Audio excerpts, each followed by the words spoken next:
autre chose. Bonjour, Parce qu'on est bonsoir, justement dans cette situation-là. Le sous-préfet aurait dû constater que non, ça ne dépasse pas. Encore que, comme vous le savez, tout le monde le nous constate, scrutons il n'y avait l'internet aucune pour menace retrouver de des trouble à l'ordre vidéos public. intéressantes, Il n'y avait pas de violence importantes et tout. pour vous informer. De quoi avait-il peur Nous de avons choisi laisser, une autre vidéo, si on peut une belle l'admettre, vidéo alléchante. de Nous avons motoriser, trouvé continuer à accompagner le cortège de Mamadou. Est-ce que ça ne devrait pas créer le désordre dans la ville? Surtout que sur le récépissé, il y a un itinéraire bien défini où ce défilé était justement interdit. Après, avec un petit commentaire. Merci de liker, de partager, de commenter, Claude Maillot de souscrire à la insiste chaîne. pour parler des défilés de motorisés. Il n'y a que vous seul qui nous Encore une déclaration. C'est ce que dit le récépissé de déclaration. Oui, ils ont voulu interdire, que c'était interdit. Merci déjà Très bien, sauf que même le représentant de l'UNDP nous a précisé qu'ils n'ont jamais organisé de défilé motorisé, mais il faut l'admettre, comme nous ne cessons de l'expliquer, à l'entrée d'une ville où un leader est en train d'entrer, en fonction de l'aura de ce leader dans la ville, forcément, vous ne pouvez pas empêcher ça, vous ne pouvez pas interdire ça, vous ne pouvez rien faire contre ça. Forcément, il y aura des motos, des gens à pied ou en voiture qui vont suivre le cortège. Est-ce que c'est compliqué à comprendre? Et même l'autorité administrative le sait trop bien. Pourquoi voulait-il à tout prix empêcher que ces motos ne suivent? Tout simplement parce qu'ils ne voulaient pas que la présence de Bello Bouba dans la localité ait une ampleur importante. En fait, c'est de ça qu'a peur le RDPC avec ses affiliés qui sont l'administration. Ils ne veulent pas que les populations aient l'impression, ou plutôt qu'on comprenne qu'il y a des partis politiques qui sont en train de mobiliser derrière.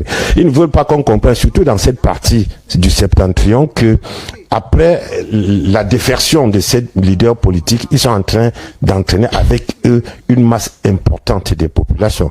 Mais je veux tout simplement leur dire de ne pas trop avoir peur, parce que nous le savons tous. Ceux qui suivent les cortèges là ne sont pas forcément des électeurs, vous le savez. C'est pas pourquoi vous êtes autant frileux en ce moment. Laissez les gens s'exprimer dans la rue.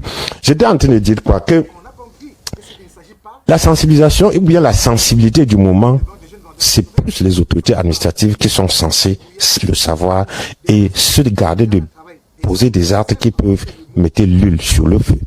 C'est à eux de savoir qu'ils doivent en tout temps se mettre du côté de la loi pour avoir des raisons de frapper ou bien de sanctionner ceux qui ne se sont pas mis du côté de la loi. Mais ils ne peuvent pas délibérément poser une voie de fait. Ça, c'est ce qu'on appelle les voies de fait.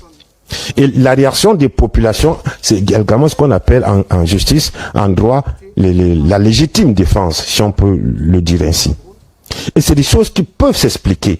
C'est des choses, on ne serait pas arrivé, les populations ne seraient pas venues pour dégager la voiture du sous-préfet si elle n'était pas là. Pourquoi? Qu'est-ce que la voiture faisait là?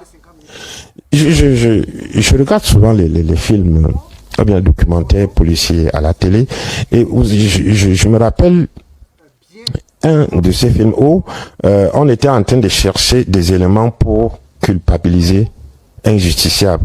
On ne savait pas vraiment comment faire, ou bien on n'avait pas toutes les preuves. La police, c'était un trafiquant de drogue. Sauf qu'on n'avait pas encore des éléments palpables pour pouvoir le prendre. La police a fait quoi? On l'avait déjà interpellé, il était en garde à vue et il fallait réunir les éléments pour le présenter devant le procureur. La police, à un moment donné, embêtée et allée perquisitionner chez lui. Parce qu'il fallait à tout prix trouver des preuves. Ils ont pris la drogue chez lui. Ils ont mis sur les éléments de preuve pour l'amener chez le procureur. Sauf que le procureur leur a demandé comment vous avez fait pour avoir la drogue. Ouais. Ils ont dit ils ont perquisitionné. Est-ce que vous aviez un mandat de perquisition? Ils n'avaient pas. Le procureur leur a dit, monsieur, ça ne peut pas être retenu comme un élément. Parce que le moyen, la forme par laquelle vous l'avez obtenu est illégale. Et non seulement ça a été rejeté, mais ça, ils ont été sanctionnés. Parce que eux sont censés savoir qu'on n'entre pas chez quelqu'un sans mandat de perquisition. En plus à son absence. Mais mus, ou bien zélés comme ils étaient, voulant à tout prix satisfaire la hiérarchie qui voulait à tout prix qu'il donne un résultat positif à l'enquête et qu'on incarcère le monsieur. Ils ont outrepassé. C'est un peu dans cette logique-là qu'on est aujourd'hui. Le sous-préfet, dans cette situation, justement, est en train, comme vous le demandiez, de vouloir prouver à sa hiérarchie qu'il a tout fait pour minimiser l'ampleur de... Alors, maintenant que vous avez regardé, vous avez écouté, vous avez suivi, vous avez liké et vous avez partagé, merci de l'avoir fait, car nous comptons toujours sur vous Nous sommes arrivés à la fin de la vidéo, mais nous comptons toujours sur vous. Donnez vos commentaires, dites ce que vous pensez. Si vous avez une critique à faire, faites-le. Nous recommandons ces commentaires, nous répondons à tous vos commentaires et nous acceptons toutes les critiques. Merci pour ceux qui ont partagé, qui continuent de partager, qui like, qui écoutent nos vidéos, qui écoutent nos publications, qui like, qui commentent et qui partagent, comme nous vous le recommandons, nous le demandons. Merci beaucoup pour tout cela et nous espérons qu'avec vous, nous grandirons et nous irons loin, car il n'y a que vous seuls qui pourrez nous aider. Merci.